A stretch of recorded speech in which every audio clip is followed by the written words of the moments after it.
Gambian High Commissioner to Nigeria, Muhammadou Njie, says there's no justification for military takeover of government in Africa. Mr. Njie spoke at the West African Leadership Summit held in Lagos, where he maintained that democracy remains the best form of government across different parts of the world, including Africa. We have details in this report.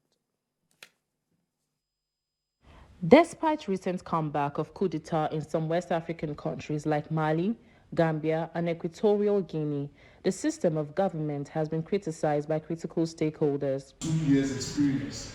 In this meeting, Gambian High Commissioner to Nigeria is of the view that argues that military takeover of government in Africa is a setback. I tend to tell people sometimes that in the West, they introduce democracy after they have already made the structures working.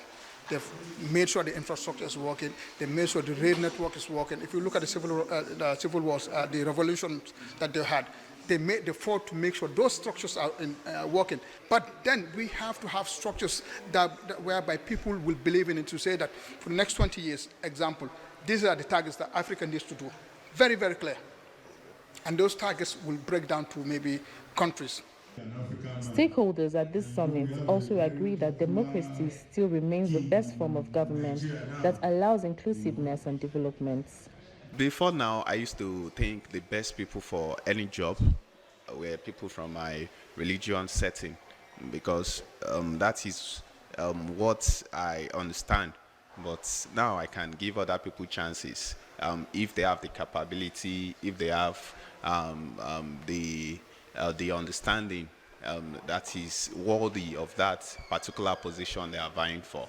The convener of the West African Sub-Region Summit explains that this is the 5th edition, and the goal is to ensure the next generation of leaders in Africa are equipped to change the narrative of Africa being branded as underdeveloped continent. Leadership starts from followership. So we cannot continue to say we have bad leaders when these people are from the society. They started as followers and become leaders. So if we want to have good leadership, good leaders, we must first have good followership. So what we are doing is to encourage people who want to be leaders to first be good followers and then continue as they grow to become good leaders. In recent times, Africa has witnessed a series of coups d'etat, but participants here believe that with appropriate knowledge sharing, the continent will be better off in years to come.